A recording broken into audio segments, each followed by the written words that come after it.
Welcome to Uma Siva kitchen. Today recipe diet recipe தாங்க. ஹெல்த்தியான recipe தான் பார்க்க போகிறோம். கோதுமை ரவை உப்புமா சாப்பிடாதவங்க கூட சாப்பிடுவாங்க. இதை மாதிரி செஞ்சு கொடுத்தீங்கன்னா கோதுமை ரவையில் ரொம்ப டேஸ்ட்டாக இருக்கும். வாங்க வீடியோக்குள்ளே போகலாம். அதுக்கு ஒரு பேன் வச்சுக்கோங்க. பேன் காஞ்சதும் எண்ணெய் ஊற்றிக்கலாம். எண்ணெய் வந்துட்டு 4 to 5 ஸ்பூன்ஸ் எண்ணெய் ஊற்றிக்கோங்க. நான் வந்துட்டு 2 கிளாஸ் ரவை தான் நான் எடுத்திருக்கேன். கடுகு போட்டுக்கலாம். கடுகு பொரிஞ்சதும் வெங்காயம் வந்துட்டு ஒரு மீடியம் சைஸ் 2 வெங்காயம் கட் பண்ணி வச்சுருக்கேன். கருவேப்பிலை போட்டுக்கலாம். கருவேப்பிலை வந்து வதக்கும் போதே போட்டிங்கனாக்கா நல்லா நம்மளுக்கு ஃப்ளேவர் நல்லா கொடுக்கும், சூப்பராக இருக்கும். ஸோ கடலைப்பருப்பு வந்துட்டு 1 ஸ்பூன் போட்டுக்கோங்க. பச்சை மிளகாய் வந்துட்டு காரத்துக்கு ஏற்ற மாதிரி போட்டுக்கோங்க. காரத்துக்கு பச்சை மிளகாய் மட்டும்தான் போட போகிறோம். ஸோ அதனால் நான் 2 பச்சை மிளகாய் போட்டிருக்கேன். நல்லா வதக்கி கொடுத்துக்கோங்க. ஒரு சைடு எல்லாத்தையும் வச்சுட்டு கடலைப்பருப்பு வந்துட்டு 1 ஸ்பூன் போட்டுக்கலாம்.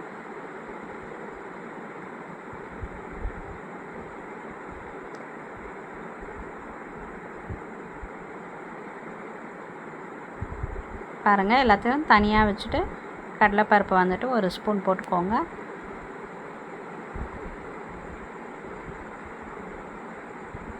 ரவை வந்துட்டு ஃபஸ்ட்டே வறுத்து வச்சுக்கலாம் நம்ம. ஸோ நான் வறுக்க மறந்துட்டேன். ஸோ அந்த பேனை இறக்கி வச்சுட்டு நம்ம வந்துட்டு வேறு ஒரு கடாயில் வந்துட்டு ரவை வந்துட்டு வறுத்து வச்சுக்கலாம். நான் வந்துட்டு ஒரு 2 கிளாஸ் ரவை தான் எடுத்திருக்கேன்.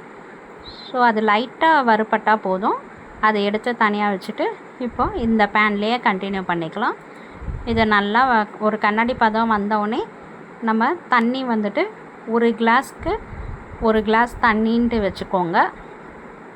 ஸோ 2 கிளாஸ்க்கு 2 கிளாஸ் தண்ணி, கொஞ்சம் ஒரு அரை கிளாஸ் எக்ஸ்ட்ரா வச்சுக்கோங்க. 1 கிளாஸ் ரவைக்கு 1 கிளாஸ் தண்ணி கரெக்டாக இருக்கும். ஏன்னா நம்ம வந்து உதிரியாக தான் நம்ம செய்ய போகிறோம். உங்களுக்கு குழன்னு வேணும் அப்படின்னாக்கா 1 கிளாஸ் எக்ஸ்ட்ரா தண்ணி வச்சுக்கோங்க. 3 கிளாஸ் தண்ணியாக வச்சுக்கோங்க. நான் இப்போ வந்துட்டு 2 கிளாஸ்க்கு 2.5 கிளாஸ் தண்ணி வச்சுக்கிறேன். நல்லா நம்மளுக்கு வந்துட்டு கோதுமை ரவை வந்து உதிரியாக வரணும். அதுக்காக நான் 2.5 கிளாஸ் தண்ணி வச்சுக்கிறேன். ஸோ எல்லாம் வதங்கி வந்ததும் தண்ணி ஊற்றிக்கலாம். உப்பு போட்டுட்டு தண்ணி நல்லா கொதிக்கட்டும். அதுக்கு ஒரு மூடி போட்டு மூடி வச்சிடலாம். நல்லா உதிரியாக வரும். நான் சொல்கிற அளவு வந்துட்டு உதிரியாக வர்றதுக்காக. உப்புமாவே சூப்பராக இருக்கும், நம்மளுக்கு நல்லா வாசமாக இருக்கும். இஞ்சி ஃப்ளேவர் பிடிக்கும்னாக்கா இஞ்சி வந்து குட்டி குட்டியாக சாப் பண்ணி போட்டுக்கோங்க. அதுவுமே நல்லாயிருக்கும், நம்மளுக்கு ஒரு தனி ஃப்ளேவர் கொடுக்கும். நான் ஆனால் இஞ்சி ஆட் பண்ணலை. உங்களுக்கு வேணும்னா இஞ்சி போட்டுக்கோங்க.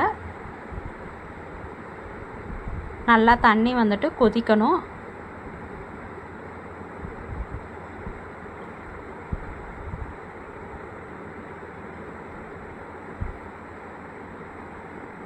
பாருங்கள், மூடி வச்சுருங்க. அப்போ தான் நம்ம சீக்கிரமாகவே நம்மளுக்கு தண்ணி கொதிக்கும். இப்போ பாருங்கள், நல்லா தண்ணி கொதிக்குது.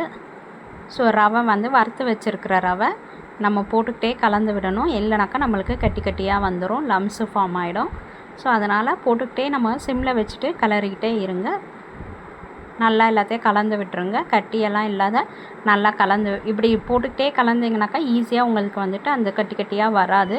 சூப்பராக நம்மளுக்கு உதிரியாக இருக்கும். ஸோ எல்லாத்தையும் நல்லா பெரட்டி விட்டுட்டு கலந்து விட்டுட்டு ஒரு மூடி எடுத்து மூடி வச்சுட்டு சிம்மில் வச்சுருங்க.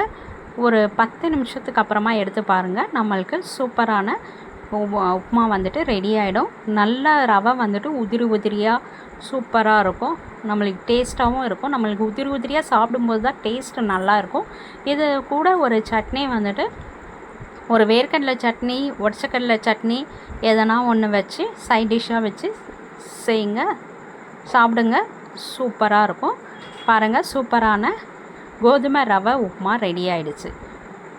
இந்த வீடியோ பிடிச்சிருந்ததுனால் லைக் பண்ணுங்கள், ஷேர் பண்ணுங்கள், சப்ஸ்கிரைப் பண்ணிக்கோங்க. உங்கள் ஃப்ரெண்ட்ஸ் அண்ட் ரிலேட்டிவ்ஸ்க்கும் ஷேர் பண்ணுங்கள். நீங்களும் வீட்டில் செஞ்சு பார்த்துட்டு கமெண்ட் பண்ணுங்கள். தேங்க்ஸ் ஃபார் வாட்சிங். பாய். நெக்ஸ்ட் வீடியோவில் பார்க்கலாம். நிறைய வீடியோஸ் அப்லோட் பண்ணியிருக்கேன், அதுவும் செக் பண்ணி பாருங்கள். பாய்.